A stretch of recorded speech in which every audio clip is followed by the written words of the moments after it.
otra de las cosas que suelen hacer vendedores con no tanta experiencia o vendedores novatos es fallar al no pedir o no hacer ver o hacer sentir al cliente o pedir abiertamente el cierre de la venta.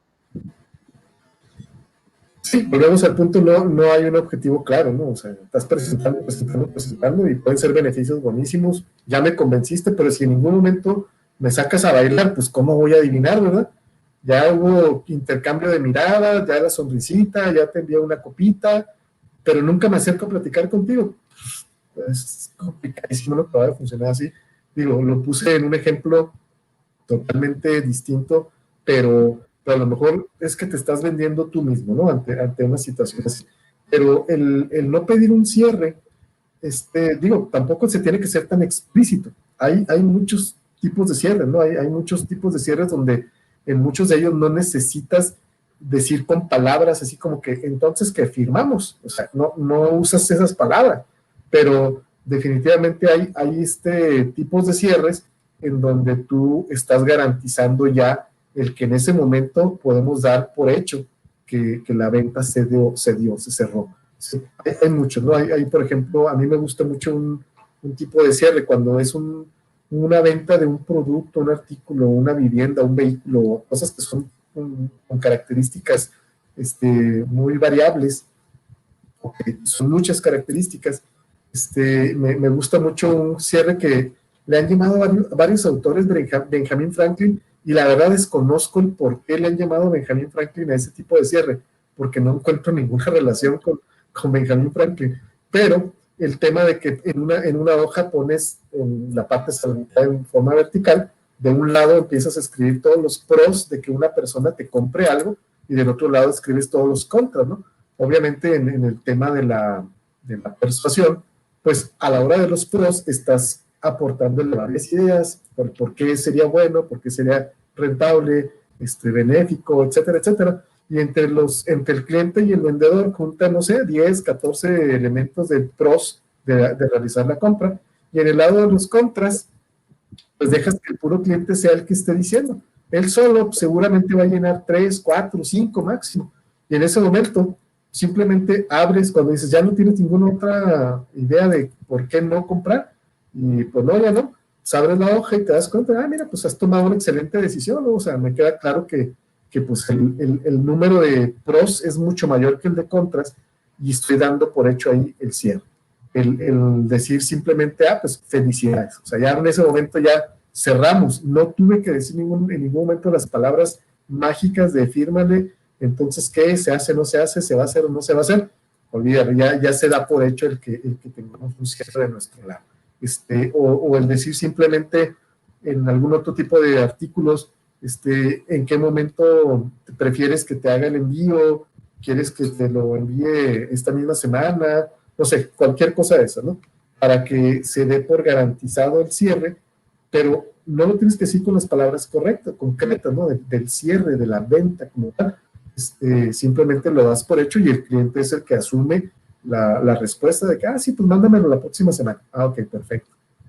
Y evidentemente debe ser de manera sutil y con argumentos, como tú bien lo comentas. Digo, también hay muchas maneras de cerrar o de pedir el cierre sin pedir el cierre, ¿no? Abiertamente, ¿no? Como tú bien lo comentas, cuando te lo mando, haces alguna suposición posterior, como si ya estuvieran cerrando la venta.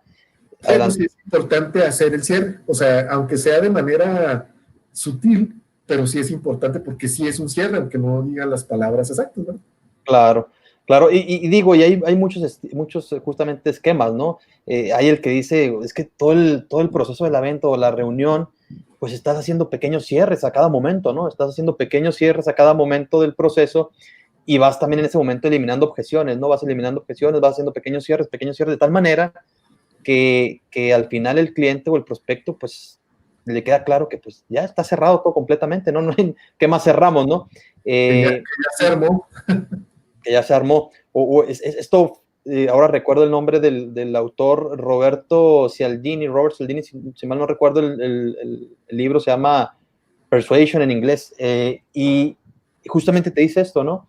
Que si tú vas haciendo pequeños cierres al prospecto, al candidato, al cliente, de tal manera que que esta persona va haciendo microcompromisos contigo durante toda la reunión y por un principio neurológico, cuando tú vas haciendo pequeños compromisos, tú mismo, tu misma psicología y psiquis tiende a no quedar mal consigo mismo.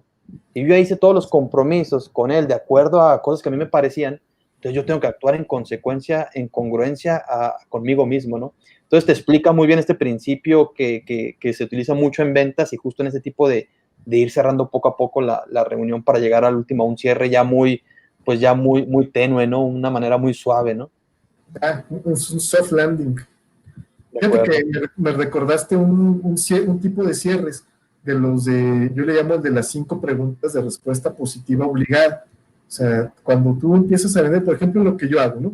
Yo puedo preguntarle a alguien, oye, ¿te gustaría que tus colaboradores tuvieran el máximo de compromiso sin necesidad de tanta supervisión? No, pues sí. ¿Y te gustaría realmente llegar a penetrar mercados que al día de hoy no has tocado? No, pues sí. O sea, si haces 5 preguntas de manera consecutiva, cuya respuesta es sí, entonces se da por hecho que la pregunta de, oye, ¿te interesó mi propuesta de servicio para poder ayudarte con tu organización? La respuesta es sí, o sea, no puede ser incongruente, ¿no? El principio neurológico que mencionabas tiene que ver con la congruencia. Entonces, el cerebro, si dice sí, sí, sí, sí, y después no, pues entra en un conflicto brutal, así como que, ¿cómo que no? Si todo era sí. Entonces, eso puede ser también una forma de persuasión y de provocar un cierre de una manera natural, porque efectivamente, si todas esas preguntas son correctas y realmente el cliente necesita eso que estamos hablando, lo que estamos diciendo, pues entonces no tiene por qué ser diferente la respuesta final ante el cierre ya definitivo, ¿no? Entonces, creo que tiene un fundamento neurológico muy importante y tiene que ver con la congruencia en el cerebro. El cerebro no puede, o sea, patina a la hora que le dices eso, así como que, espérate, como que no, pues todo era que sí. Y es un principio fisiológico, ni siquiera es un tema conductual, es un tema fisiológico. Sí, completamente, Omar. Es justamente eso que decías, es el tema de la congruencia, ¿no? Entonces, justo lo que tú dices, el cerebro actúa en congruencia a eso que va, a esos pasos que va dando, y si en un momento genera un no, pues es un choque, ¿no? Interno que es complicado.